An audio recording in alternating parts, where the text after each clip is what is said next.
بس كده. صباح الخير، عاملين ايه؟ يا رب تكونوا بخير. الفيديو ده انا مش هقدم فيه اي حاجه، هما في كلمتين هوصلهم لواحده، يا رب بس تسمع الفيديو وتعرف ان الكلمتين دول رساله ليها، عشان هي جالت كلمه انا لو رديت عليها مباشر هزعلها. ماشي؟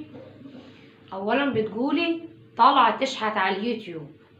انا اليوتيوب ما خدتش منه جنيه لغايه دلوقتي، لي 3 سنين عملت اليوتيوب، عملت القناه ما خدتش منها جنيه. بصوا في اللمحه بتاعت القناه هتعرفوا تاريخ اصدار القناه 2021 واحنا في 2024، يعني انا ما خدتش منها جنيه لغايه دلوقتي. دي اول نقطه. تاني نقطه، بتشحت على اليوتيوب. يعني ايه بتشحت على اليوتيوب؟ انت شايفاني مش لاقي اكل؟ الحمد لله جوزي ربنا مقتدر، ربنا مديه ومقتدر وقادر يفتح البيت، بيبعت لي مصروفي انا وعيالي كل شهر، مش مقصر في حقي ولا في حق عيالي. مين اداك الحق ان انت تطلع تقولي الكلمتين دول؟ مين اداك الحق ان انت تمسكي واحده وتكلميها وتقولي اصل هي عامله القناه عشان مش لاقيه تاكل؟ انا لو مش لاقيه اكل كان زماني كبرت على القناه، كان زماني القناه دلوقتي عدت وبقيت واخده منها فلوس. القناه اساسا جت فتره انا بنزل فيديو ممكن يكون مره كل شهر، جت فتره ان انا كنت همسحها لولا بس الناس وجوز اول واحد ناس حواليا حب يشجعوني وقالوا لي ما تمسحيهاش وخليها واشتغلي عليها. انا عندي وقت فراغ كتير مش قليل، لاني انا جوزي مسافر وعيالي واخدين الاجازه وما وراناش حاجه. يعني انا ممكن اعمل فيديوهات من هب ودب وانزل والناس تتفرج واجيب مشاهدات والم لايكات والقناه تكبر ايه والقناه تكبر وتجيب فلوس، وابقى زي اي حد على اليوتيوب كان من تحت الصفر وطلع فوق وربنا اداه. لكن انا اساسا مش حاطاه في دماغي ولا شاغله بالي القناه. هي دايه كده معايا، انزل فيديو مره كل شهر مرتين كل شهر على حسب كده حبايب، يجيبوا 200 مشاهده 300 مشاهده، يجيبوا 10 لايكات 20 لايك.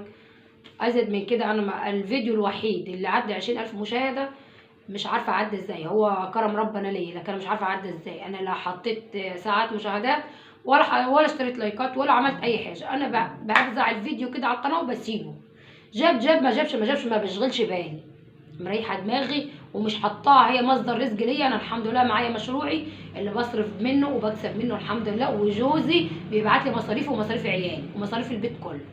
فانت مالكيش الحق ان انت تطلعي بتقولي تشحت على اليوتيوب.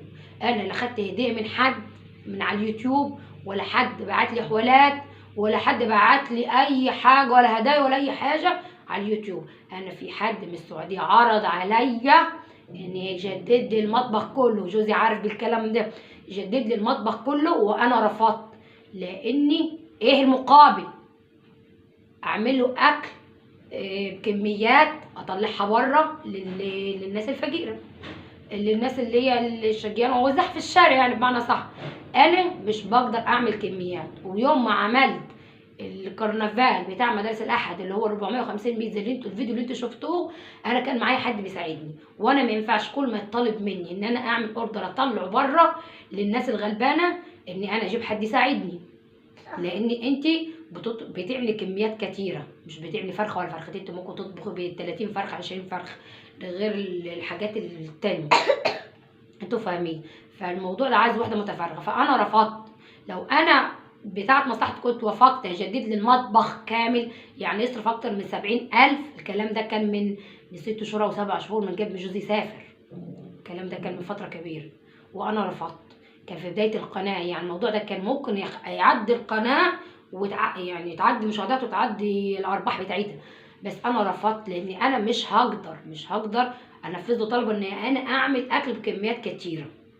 وقت ما يعوز يعمل اكل يقول مثلا يا فلانه اعملي اكل بكميه ووزعيها في الحته الفلانيه.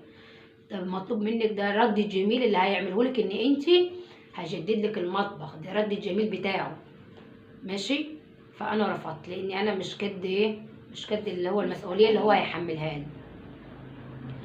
فانت مالكيش الحق تطلعي يا جربانه يا معفنه يلي اقول ايه، بس انا على لساني الفاظ كتيره بس مش قادره اقولها عشان ما اخدش حظ من اليوتيوب.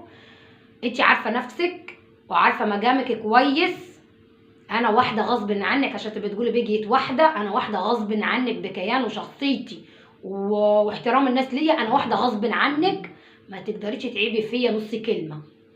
انت لو فكرتي تتكلمي تاني هجيب لك من تحت رجلك واحط لك فوق راسك. والرساله وصلت وانت هتسمع الفيديو ماشي. ولو بنت ابوكي رد عليا عشان انا مستنياكي بس تتكلم نص كلمه من بعد الكلام اللي وصلني ماشي. لمي نفسك بعيد عني، لمي نفسك بعيد عني عشان انا فاض بيا الكل منك. خلاص كده الموضوع اتقفل. بلاش شحاتة يوتيوب، بلاش شحة يوتيوب، ولمي نفسك بدل ما اجيب لك من تحت رجلك احط لك فوق راسك.